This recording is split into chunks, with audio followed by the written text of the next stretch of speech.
ಹಸ್ದವ್ರ ಮುಂದೆ ಏನು ಹೇಳಿದ್ರು ರುಚಿ ಹತ್ತಂಗಿಲ್ಲ. ಮತ್ತು ತಾಳ್ಮೆಗೂ ಒಂದು ಮಿತಿ ಇರ್ತದೆ, ಹೌದಲ್ಲ? ಅತ್ತಿ ಸೊಸಿ ಮಾತಾಡಕತ್ತಿದ್ರಂತ. ಏನಂತ? ಅತ್ತಿ ಮಂಚದ ಮ್ಯಾಗ ಕುಂತಿದ್ಲು, ಸೊಸಿ ಕುರ್ಚಿ ಮ್ಯಾಗ ಕುಂತಿದ್ಲು. ಆಕೆ ಅಂದ್ಲು, ಅಲ್ಲವ ನಾನಾ ಕುರ್ಚಿ ಮ್ಯಾಗ ಕುಂತ್ರೆ ನೀ ಎಲ್ಲಿ ಕೂಡ್ತಿ? ಅತ್ತೆರ ನೀ ಕುರ್ಚಿ ಮ್ಯಾಗ ಕುಂತ್ರೆ ನಾ ಒಂದು ಮಣಿ ಹಾಕ್ಕೊಂಡು ಕೂಡ್ತೀನಿ ಅನ್ಲಕ್ಕಿ. ಮತ್ತು ನಾನಾ ಮಣಿ ಮ್ಯಾಗ ಕೂತ್ರೆ ನೀ ಎಲ್ಲಿ ಕೂಡ್ತಿ ಅನ್ಲಕ್ಕಿ. ನೀ ಮಣಿ ಮ್ಯಾಗ ಕೂತ್ರೆ ನಾ ಒಂದು ಚಾಪಿ ಹಾಕ್ಕೊಂಡು ಕೂಡ್ತೀನಿ ಅನ್ಲಕ್ಕಿ ಸೊಸಿ. ಚಲೋ ಇದ್ಲು ನಿಮ್ಮಂಗೆ. ಅಷ್ಟಕ್ಕೆ ಬಿಟ್ಟರೆ ಚಲೋ ಆಗ್ತಿತ್ತು, ಬಿಡಲಿಲ್ಲ. ಮತ್ತು ನಾನಾ ಚಾಪಿ ಮ್ಯಾಗ ಕೂತ್ರೆ ನೀ ಎಲ್ಲಿ ಕೂಡ್ತಿ? ನಾನು ನೆಲದ ಮ್ಯಾಗ ಕೂಡ್ತೀನಿ ಅನ್ಲಕ್ಕಿ. ಮತ್ತು ನಾನಾ ನೆಲದ ಮ್ಯಾಗ ಕೂತ್ರೆ ನೀ ಎಲ್ಲಿ ಕೂಡ್ತಿ ಅನ್ಲಕ್ಕಿ. ಒಂದು 3 ಫೀಟ್ ತೆಗಿತೀನಿ, ತೆಗ್ನ್ಯಾಗ ಕೂಡ್ತೀನಿ ಅನ್ಲಕ್ಕಿ. ಮತ್ತು ತೆಗ್ನ್ಯಾಗ ನಾನ್ಯಾಗ ಕೂತ್ರೆ ನೀ ಎಲ್ಲಿ ಕೂಡ್ತಿ ಅನ್ಲಕ್ಕಿ. ತೆಗ್ನ್ಯಾಗ ನೀ ಕೂತಿ ಅಂದ್ರೆ ನಿನ್ನ ಮ್ಯಾಗ ಮಣ್ಣು ಮುಚ್ಚಿ ನಿನ್ನ ತಲೆ ಮ್ಯಾಗ ಕೂಡ್ತೀನಿ ಅನ್ಲಂತಕ್ಕಿ. ಅಂದ್ರೆ ತಾಳ್ಮೆಗೂ ಮಿತಿ ಇರ್ತದೆ. ಅನಿವಾರ್ಯ ಕಾರ್ಯಕ್ರಮಗಳು ನಡೆದಾವೆ, ನಡೀತಾನೆ ಬಂದಿದ್ದಾವೆ. ದೇವಿ ಪುರಾಣ ದೇಹದ ಪುರಾಣ ಅಂತ ಹೇಳಿದ್ರಿ, ಇಲ್ಲಿ ತನಕ ಕೇಳಿದ್ರಿ ನೀವೆಲ್ಲ. ಹೊಟ್ಟೆಗಾಗಿ ಬಡದಾಡೋರು ಸಾಕಷ್ಟು ಜನ. ಏನು ಈ ಹೊಟ್ಟೆಗಾಗಿ ಏನೆಲ್ಲ ಮಾಡಿದವರು ಸಾಕಷ್ಟು ಜನ.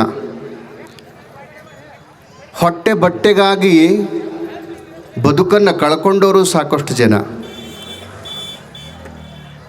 ಆದರೆ ಜ್ಞಾನಕ್ಕಾಗಿ, ಭಗವಂತನಿಗಾಗಿ ಬದುಕನ್ನು ಸಮರ್ಪಣೆ ಮಾಡಿಕೊಂಡವರು ಕೆಲವು ಜನ.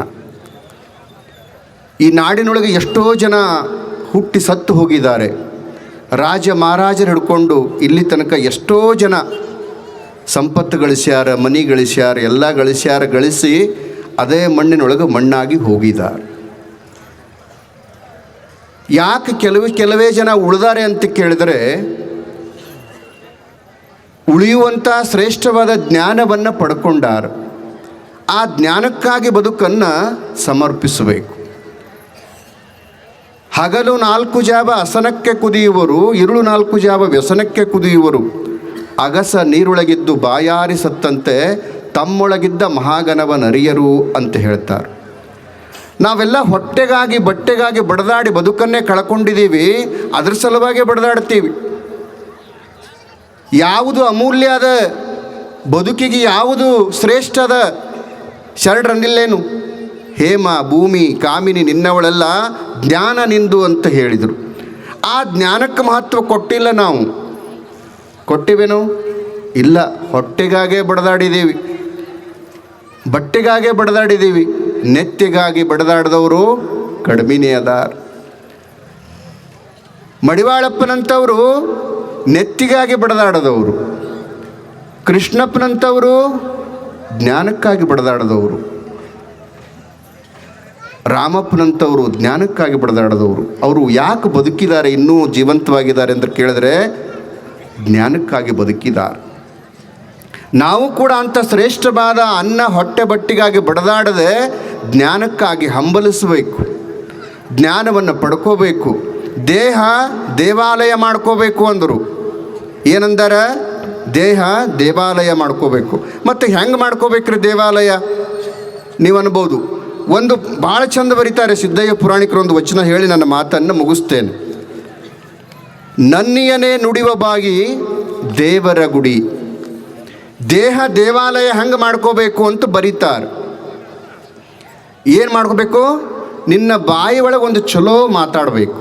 ಏನು ಮಾತಾಡಬೇಕು? ಒಳ್ಳೆಯ ಮಾತುಗಳನ್ನು ಆಡಬೇಕು, ಹಿತವಾದ ಮಾತುಗಳನ್ನು ಆಡಬೇಕು, ಮಿತವಾದ ಮಾತುಗಳನ್ನು ಆಡಬೇಕು, ಮತ್ತೊಬ್ಬರ ಮನಸ್ಸಿಗೆ ನೋವಾಗದಂಗೆ ಮಾತಾಡಬೇಕು. ಅದಕ್ಕೆ ಮೃದು ವಚನವೇ ಸಕಲ ಜಪಂಗಳಯ್ಯ. ಮೃದು ವಚನವೇ ಸಕಲ ತಪಂಗಳಯ್ಯ. ಯಾವುದು ತಪಸ್ಸು, ಯಾವುದು ಜಪ ಅಂತ ಕೇಳಿದ್ರೆ ಮೃದುವಾದ ಮಾತುಗಳನ್ನಾಡು. ನಿನ್ನ ಮಾತಿನಿಂದ ಮತ್ತೊಬ್ಬರಿಗೆ ನೋವಾಗಿರಬಾರದು. ನಿನ್ನ ಮಾತಿನಿಂದ ಮತ್ತೊಬ್ಬರಿಗೆ ನೋವಾಗಿರಬಾರ್ದು, ಹಂಗೆ ಮಾತಾಡಬೇಕು. ನುಡಿದರೆ ಮುತ್ತಿನ ಹಾರದಂಗಿರಬೇಕು. ಅದಕ್ಕಂದ್ರೆ ಅವರು ನನ್ನಿಯನು ನುಡಿಯವರ ಬಾಯಿ ದೇವರ ಗುಡಿ. ಯಾರು ಒಳ್ಳೆ ಮಾತಾಡ್ತಿರಲ್ಲ ನಿಮ್ಮ ಬಾಯಿ ಏನಾಗ್ತದೆ? ದೇವರ ಗುಡಿ ಆಗ್ತದೆ. ಮುಂದೆ ಹೇಳ್ತಾರೆ, ಹುಸಿಯನೇ ಹೊಮ್ಮಿಸುವ ಬಾಯಿ ಕಕ್ಕಸವು ಕಾಣ. ಯಾರು ಸುಳ್ಳು ಮಾತಾಡ್ತೀರಿ ಏನಾಗ್ತದೆ? ಕಕ್ಕಸ ಅಂದರು. ಒಂದಕ್ಕೆ ದೇವರ ಗುಡಿಗೆ ಹೋಲಿಸ್ತಾರೆ, ಒಂದು ಕಕ್ಕಸಕ್ಕೆ ಹೋಲಿಸ್ತಾರೆ. ನಿಮ್ಮ ಬಾಯಿ ಒಳಗೆ ಏನು ಬರಬೇಕು? ಒಳ್ಳೆಯ ಮಾತುಗಳನ್ನೇ ಬರಬೇಕು. ಮಾತಾಡ್ತೀರಿ, ನಾಳೆಯಿಂದ ಹೊಟ್ಟೆ ನಾವು ಸುಳ್ಳು ಮಾತಾಡಂಗಿಲ್ಲ ರೀ, ಕರೆನೇ ಮಾತಾಡ್ತೀವಿ, ಪ್ರತಿಜ್ಞೆ ಮಾಡ್ತೀರಿ. ಪುರಾಣ ಕೇಳಂದ್ರೆ ಕೇಳ್ತೀವ್ರಿ, ಪ್ರಸಾದ ಮಾಡಿ ಹೋಗ್ತೀವಿ, ಇದೆಲ್ಲ ಪ್ರತಿಜ್ಞೆ ಮಾಡೋಕ್ಕಾಗಂಗಿಲ್ಲ ಅಂತೀರಿ. ಸುಳ್ಳು ಮಾತಾಡಲಿಲ್ಲ ಅಂದ್ರೆ ಹೆಂಗೆ ನಡೀತದ್ರಿ? ಮತ್ತೊಬ್ರಿಗೆ ಬೈಲಿಲ್ಲ ಅಂದ್ರೆ ಹೆಂಗೆ ನಡೀತದ್ರಿ? ಮತ್ತೊಬ್ರಿಗೆ ಮೋಸ ಮಾಡಲಿಲ್ಲ ಅಂದ್ರೆ ಹೆಂಗೆ ನಡೀತದ್ರಿ ಅನ್ನೋರು ಭಾಳ ಜನ ಅದಾರ. ಆದರೆ ದೇವರ ಗುಡಿ ಆಗಬೇಕು ದೇಹ ಅಂದ್ರೆ ಮುತ್ತಿನ ಹಾರದಂಗಿರಬೇಕು. ನಿನ್ನ ಬಾಯಿ ಒಳಗೆ ಕೆಟ್ಟ ಮಾತುಗಳನ್ನು ಬರಬಾರದು, ಹುಸಿಯನ್ನು ಬರಬಾರದು, ಅದು ಕಕ್ಕಸ ಆಗ್ತದೆ. ಕರೆದು ಕೊಡುವ ಕೈಯೇ ಕಲ್ಪವೃಕ್ಷ. ಯಾರು ಹಸಿದವರು ಬಂದಾರ, ಯಾರು ಏನೂ ಇಲ್ಲದವ್ರು ಬಂದಾರ, ಒಂದಿಷ್ಟು ನೀಡೋದು. ಇಲ್ಲಿ ದಾಸೋಹ ನಡೆದದೆ, ಎಷ್ಟು ಜನ ನೀಡಿರಲ್ಲ, ನಿಮ್ಮ ಕೈಯಲ್ಲಿ ಏನಾಗ್ಯಾವೆ? ಕಲ್ಪವೃಕ್ಷ ಆಗ್ಯಾವ. ಕಲ್ಪವೃಕ್ಷ ನೀಡಬೇಕು. ಸತ್ಪಾತ್ರಕ್ಕೆ ಸಲ್ಲಬೇಕು, ಕೊಡಬೇಕು. ಉತ್ತಮನಾದವಂಗೆ ಮಗಳಂ ಸತ್ಪಾತ್ರಕ್ಕೆ ದಾನಮಂ. ಕೊಡಬೇಕಂದ್ರೆ ಎಲ್ಲೆಲ್ಲರ ಕೊಡಬಾರ್ದು ದಾನ. ಎಲ್ಲಿ ಕೊಡಬೇಕು? ಒಳ್ಳೆಯದಕ್ಕೆ ಕೊಡಬೇಕು. ನೀ ಕೊಟ್ಟ ದಾನದಿಂದ ಕೆಟ್ಟದ್ದಾಯಿತು ಅಂದ್ರೆ ಪಾಪ ಬರ್ತದೆ, ಪುಣ್ಯ ಬರಂಗಿಲ್ಲ. ನಿನ್ನ ಹಣ ಒಳ್ಳೆಯದಕ್ಕೆ ಸಲ್ಲಬೇಕು, ದಾಸೋಹಕ್ಕೆ ಸಲ್ಲಬೇಕು, 4 ಮಂದಿಗೆ ಹಿತ ಆಗಬೇಕು, ಅಂತಲ್ಲಿ ಕೊಡಬೇಕು, ನೀಡಬೇಕು. ಕೆಲವು ಜನ ಇರ್ತಾರೆ ಕೊಡೋದು ಹಿಂಗಿಲ್ಲ. ಕೊಡೋದು ಬಂತಂದ್ರೆ ದೂರ ಓಡಿ ಹೋಗೋರು ಭಾಳ ಜನ ಅದಾರ. ಎಲ್ಲಿ ಕೊಡಬಾರ್ದಾಗಿತ್ತು ಅಲ್ಲಿ ಕೊಡ್ತಾರೆ. ಒಂದು ತಪ್ಪು ಮಾಡಿದ್ದ ಅಂದ್ರೆ ಪೊಲೀಸ್ ಸ್ಟೇಷನ್ ಕೇಸ್ ಹೋಗಿತ್ತಂದ್ರೆ ಎಷ್ಟರ ಹೋಗಲ್ರಿ, ಬಗೆಹರಿಸಂತ ಬಗೆಹರಿಸ್ತೀರಿಲ್ಲ, ಅಂತಲ್ಲಿ ಹೋಗ್ತಿರ್ತದೆ. ಆದರೆ ಇಂಥಲ್ಲಿ ಕೊಟ್ಟದ್ದು ಉಳಿತದೆ. ಎಲ್ಲರೂ ಪ್ರಸಾದ ಮಾಡಿ ಹರಿಸ್ತಾರೆ. ಯಾರು ಒಂದು ಕಾಳು ಕೊಟ್ಟಾನಲ್ಲ ಅವನಿಗೆ 100 ಕಾಳು ಸಿಗಲಿ ಅಂತ ಆಶೀರ್ವಾದ ಮಾಡ್ತಾರೆ. ಇದು ದೊಡ್ಡದದ. ನೀಡಬೇಕು, ಕೊಡಬೇಕು. ಕಸಿದುಕೊಳ್ಳುವ ಕೈಯೇ ಗರಗಸವು ನೋಡ. ಯಾರು ಕಸ್ಕೋತಾರ, ನಿನ್ನದು ಅಲ್ಲದ್ದು ಏನು ತಗೋತಿಯಲ್ಲ ಅದು ಗರಗಸ ಅಂತ. ಕಟ್ಟಿಗೆ ಕೊಯ್ತದಲ್ಲ ಗರಗಸ, ಕೈ ಏನಂತಿರೋದಕ್ಕೆ, ಹೋಗಾಗನು ಕೊಯ್ತದ, ಬರಾಗನು ಕೊಯ್ತದ. ಕೊಡೋರ ಕೈಯ ಕಲ್ಪವೃಕ್ಷ, ಕಸ್ಕೊಳ್ಳೋರ್ದು ಗರಗಸ. ಲೇಸನೆ ಕಾಣುವ ಕಣ್ಣೇ ಕಾಮಧೇನು. ಎಲ್ಲಿ ಹೋದರೂ ಚಲೋದೇ ಕಾಣಬೇಕು. ಕಲ್ಲಿನಲ್ಲಿ ಮಣ್ಣಿನಲ್ಲಿ ಎಲ್ಲ ಕಡೆ ದೇವರು ಕಂಡವರು ನಾವು. ಮನುಷ್ಯನಲ್ಲಿ ಅಷ್ಟೇ ಅಲ್ಲ, ಎಲ್ಲ ಕಡೆ ದೇವರನ್ನು ಕಂಡವರು. ಮರಕ್ಕೆ ನಮಸ್ಕಾರ ಮಾಡ್ತೀರಿ, ಕಲ್ಲಿಗೆ ಎಣ್ಣೆ ಹಚ್ಚಿ ಇಟ್ಟು ವಿಭೂತಿ ಹಚ್ಚಿದ್ರೆ ಸಾಕು, ಅಲ್ಲಿ ನಮಸ್ಕಾರ ಮಾಡ್ತೀರಿಲ್ಲ. ಎಲ್ಲ ಕಡೆ ದೇವರನ್ನು ಕಂಡಿರ್ತಕ್ಕಂಥವ್ರು. ಅಂದರೆ ಒಳ್ಳೆಯದನ್ನೇ ನೋಡಬೇಕು, ಒಳ್ಳೆಯದನ್ನೇ ಹುಡುಕಬೇಕು. ಕೆಲವು ಮಂದಿ ಎಲ್ಲಿ ಹೋಗ್ತಾರೆ ಕೆಟ್ಟದ್ದೇ ಕಾಣ್ತಿರ್ತದೆ ಅವ್ರಿಗೆ. ಯಾಕೆ? ಅವನ ದೃಷ್ಟಿ ದೋಷದ, ಅದಕ್ಕೆ ಹಂಗೆ ಕಾಣುತ್ತದೆ. ಹೌದಿಲ್ಲ? ನೋಡುವ ದೃಷ್ಟಿ ಪವಿತ್ರವಾಗಿರಬೇಕು. ಲೇಸನೆ ಕಾಣುವ ಕಣ್ಣೇ ಕಾಮಧೇನು, ದೋಷವನ್ನು ಹುಡುಕುವನ ಕಣ್ಣು ಹುಣ್ಣು ನೋಡ. ಬರೀ ದೋಷವನ್ನೇ ಹುಡುಕ್ತಾನಲ್ಲ ಅವನ ಕಣ್ಣು ಹುಣ್ಣು. ಮುಂದಿನ ಮಾತು ಹೇಳ್ತಾರೆ, ಭಾಳ ಚಂದ ಹೇಳ್ತಾರೆ. ಶಿವನ ನಾಲಿಪ ಕಿವಿಯೇ ಅವಿಮುಕ್ತ ಕ್ಷೇತ್ರ. ಆ ಕ್ಷೇತ್ರ ಈ ಕ್ಷೇತ್ರ ಅಂತಿರಲ್ಲ, ಯಾವುದು ಕ್ಷೇತ್ರ? ನಿನ್ನ ಕಿವಿಯೇ ಕ್ಷೇತ್ರ. ಯಾರು ಒಳ್ಳೆಯ ಮಾತುಗಳನ್ನು ಕೇಳ್ತಿರಲ್ಲ, ಈ ಕಿವಿ ಕ್ಷೇತ್ರವಾಗ್ತದೆ. ಮತ್ತು ಒಳ್ಳೆಯ ಮಾತು ಕೇಳಿಲ್ಲ ಅಂದ್ರೆ ಮುಂದೆ ಹೇಳ್ತಾರೆ, ಭಾಳ ಚಂದ ಹೇಳ್ತಾರೆ. ಚಾಡಿ ಕೇಳುವ ಕಿವಿಯೇ ಚರಂಡಿ ನೋಡ. ನೀವೆಲ್ಲ ಜಾಸ್ತಿ ನಿಂದೆ ಆಡ್ತಿರಿಲ್ಲ, ಜಾಸ್ತಿ ಮಾತಾಡೋರು ಯಾರು? ಮಂದಿಯದು ವಿಷಯ. ಹೆಣ್ಮಕ್ಕಳು ಭಾಳ ಮಾತಾಡೋರು. ಕಟ್ಟಿ ಮ್ಯಾಗ ಕುಂತು ಶುರು ಆದ್ರೆ ಮುಗಿದು ಹೋತು. ಊರು ಸುದ್ದಿ ಇವ್ರ ಮುಂದೆ ಹಾಯ್ದೇ ಹೋಗಬೇಕು. ಹೌದಿಲ್ಲ? ಏನು ಹೇಳಕತ್ತಾರ? ಹಿಂಗೆ ಯಾರು ಆಡ್ತೀರಿ ಕೇಳ್ತೀರಿ ನಿಮ್ಮ ಕಿವಿ ಚರಂಡಿ ಆಗ್ತದಂತ ನೋಡ್ರಿ. ಮಾಡ್ಕೋತೀರಿ? ಮತ್ತೊಬ್ಬರ ಬಗ್ಗೆ ಆಡಬೇಡ್ರಿ, ಮತ್ತೊಬ್ಬರ ಬಗ್ಗೆ ಕೇಳಬೇಡ್ರಿ. ಇಲ್ರಿ ನಾವು ಸುಮ್ಮ ಕುಂತಿದ್ದೀವಿ, ಅವ್ರು ಆಡ್ಯಾರ ಕೇಳಿದ್ರು ಅಷ್ಟ ಪಾಪ ಬರ್ತದೆ ಅಂತೀರಿಲ್ಲ. ಮಾಡಿದವ್ರು ಪಾಪ, ಆಡದವ್ರು ಬಾಯಾಗ. ಶಿವನ ನಾಲಿಪ ಕಿವಿ ಕ್ಷೇತ್ರ ಆಗ್ತದೆ. ಒಳ್ಳೆಯ ಮಾತುಗಳು ಕೇಳೋದು, ಒಳ್ಳೆಯ ಮಾತುಗಳು ಹೇಳೋದ್ರಿಂದ ಕಿವಿ ಕ್ಷೇತ್ರ ಆಗ್ತದೆ. ಕೆಟ್ಟದ್ದು ಕೇಳೋದ್ರಿಂದ ಏನಾಗ್ತದೆ? ಚರಂಡಿ ಆಗ್ತದೆ. ಬ್ಯಾಡಾದದ್ದು ಕಸ ಒಯ್ದು ಎಲ್ಲಿ ಹಾಕ್ತೀರಿ? ತಿಪ್ಪೆಗೆ ಹಾಕ್ತಿರಿಲ್ಲ. ಮತ್ತು ಅವ್ರು ಬ್ಯಾಡಾದ ಮಾತು ನಿಮ್ಮ ಕಿವಿಯಾಗ ಹಾಕ್ತಾರಂದ್ರೆ ನಿಮ್ಮ ಕಿವಿ ತಿಪ್ಪೆ ಆಗ್ತದೆ. ಕೇಳಬೇಕಾ ಕೇಳಬಾರ್ದ? ಕೇಳಬೇಡ್ರಿ, ಒಳ್ಳೇದಷ್ಟೇ ಕೇಳಬೇಕು. ನೀವು ಎಷ್ಟು ಮಜಾ ಇದ್ದೀರಿ ಅಂದ್ರೆ ಯಾರೇ ಏನೇ ಹೇಳಕತ್ತಂದ್ರೆ ಒಳಗೆ ಕರೆದು ಚಹಾ ಕುಡಿಸಿ ಕೇಳ್ತೀರಿ. ಮತ್ತು ಇನ್ನೂ ಚಲೋ ಏನರ ಇಂಟ್ರೆಸ್ಟ್ ಇತ್ತಂದ್ರೆ ಇವು ನಾಷ್ಟ ಮಾಡೇ ಬಿಡ್ತೀರಿ. ಹೇಳಿ ಹಂಗೆ ಏನು ಹೊಟ್ಟೆ ತುಂಬ್ತದ ಹೇಳಿ? ಏನು ಲಾಭ ಆಗ್ತದೆ? ನಿನ್ನ ನಾಲಿಗೆ ಕೊಟ್ಟಾನ ಭಗವಂತ, ಸ್ಮರಣೆ ಮಾಡುವಂಥ, ಧ್ಯಾನ ಮಾಡುವಂಥ, ಒಳ್ಳೆ ಮಾತುಗಳು ಹೇಳುವಂಥ ಕೊಟ್ಟಾನ.